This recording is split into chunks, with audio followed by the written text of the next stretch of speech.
My name is Emma Mannion, and my project is titled Dickey Chapelle, Communicating the Truth of War and the Challenges of Being a Female War Correspondent. During World War II and the Vietnam War, correspondent Georgette Louise Meyer, known as Dickey Chapelle, communicated the harsh realities of war, while also communicating the challenges of being a female journalist on the front lines. She paved the way for female reporters and helped change society's attitude toward women. Throughout my performance, you will see and hear evidence of this. You will also have a chance to meet Dickey. I was killed by a piece of shrapnel while on patrol with the Marines on November 4th, 1965. My last moments were captured in a photograph by a French photographer who was with me that day. I was the first American female war correspondent to be killed in action, but I'm much more than that. It was my #1 priority to communicate the truth about the realities of World War II and then Vietnam. The Dying Marine was the title of one of my first published photos. The day I took the image, I walked through the ship's well deck, trying not to slip and fall in the pools of blood. This picture revealed the truth, the horrors and the filth of war, but also the humanity. Through the little things, like the note on the man's shirt that reads, "Urgent," and the toothbrush in his pocket. This photograph was a window into the cruelty of war. Some reporters may have chosen not to take the photo, but for me, it was important because it communicated the truth. I took this picture of Corporal William Fenton at Iwo Jima in 1945. He worried about his family.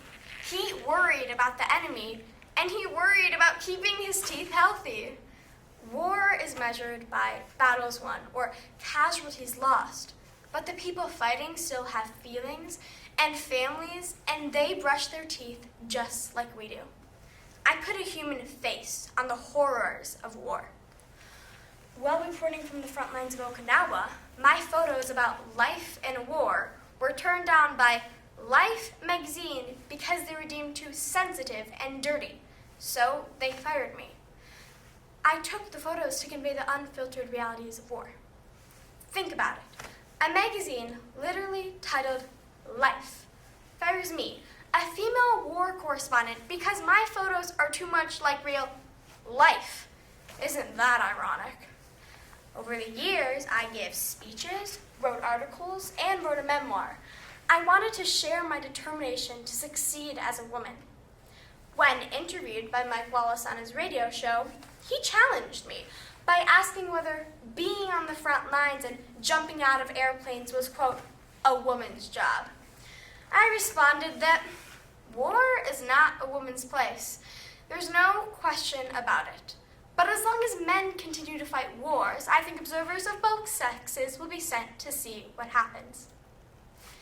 In a recent interview, Dr. Caroline Eady of Appalachian State University said that most of the documents I saw skirted the issue of sexism.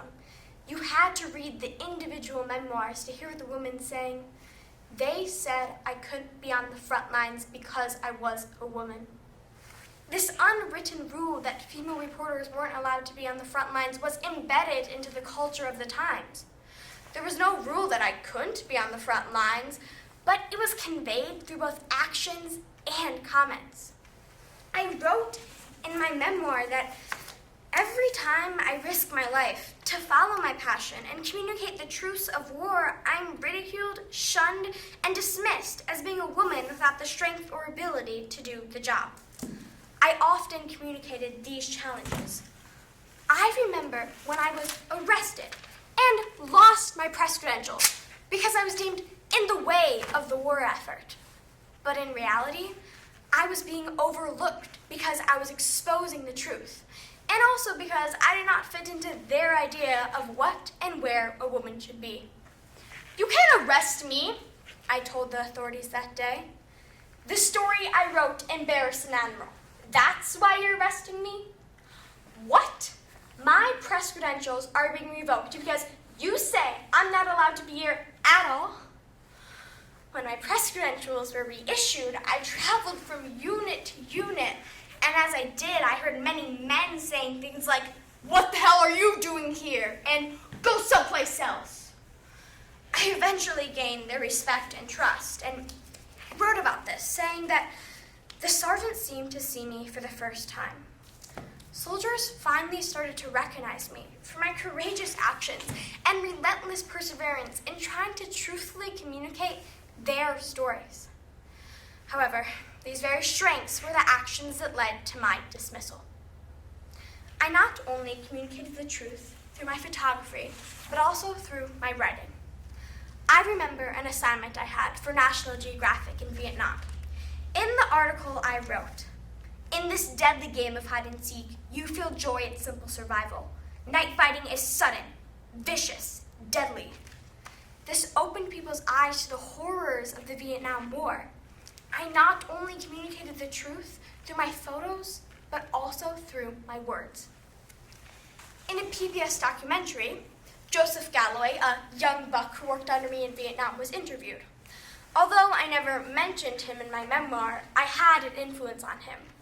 In the documentary, he said, "I respected Dickey. I listened to her advice. I wept when she died. It really ripped the heart out of me." In addition, I was buried with full military honors, and the General of the U.S. Marine Corps, Wallace M. Greene Jr., said that she was not only a skilled, dedicated newspaper woman, but she was an exemplary patriot whose great love for her country was an inspiration to all who knew her and worked with her. She was one of us, and we will miss her. I was one of them. Not a housewife, not society's idea of a delicate woman, but a fearless frontline female war correspondent trudging through the mud in her beautiful pearl earrings. My perseverance in the face of great danger has inspired many journalists throughout the years. For example, there's Jackie Spinner, a former war correspondent for the Washington Post. In 2004, while reporting from Iraq, 2 al-Qaeda militants tried to kidnap her. This is what she feared most. "Will I be beheaded?" she thought, like James Foley and Stephen Sotloff in Syria. I tell you this story because at that scary moment in her life, she wondered about me. Me! "I wonder," she wrote, "what Chapelle would have thought about the new dangers of war reporting, the fear of being kidnapped and beheaded." And then she added that, "On behalf of all female war correspondents who followed Chapelle into war because we simply could not stay away, I am grateful."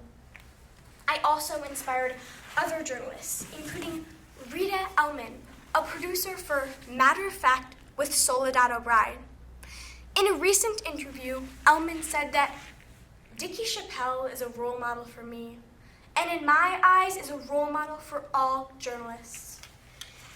In addition, John Garofalo wrote that Chapelle fought against conformity when women were expected to adhere to rigid gender norms, and throughout her career, she fought her way into situations that could have gotten her killed. Yes, it got me killed. But dying is not my legacy. My legacy is in the reporters on the front lines today. Because I fought to be allowed, accepted, and respected as a frontline female war correspondent, others now have the same opportunity. People feel my influence through the female reporters who are out there today. They are empowered by my tenacity and success in helping open the door for other female war correspondents. As I once wrote in my memoir, if you call yourself a correspondent, your reason for being is first to see, and then, of course, to tell. During World War II and the Vietnam War, correspondent Georgette Louise Meyer, known as Dickey Chapelle, communicated the harsh realities of war, while also communicating the challenges of being a female journalist on the front lines. She paved the way for female reporters and helped change society's attitude toward women.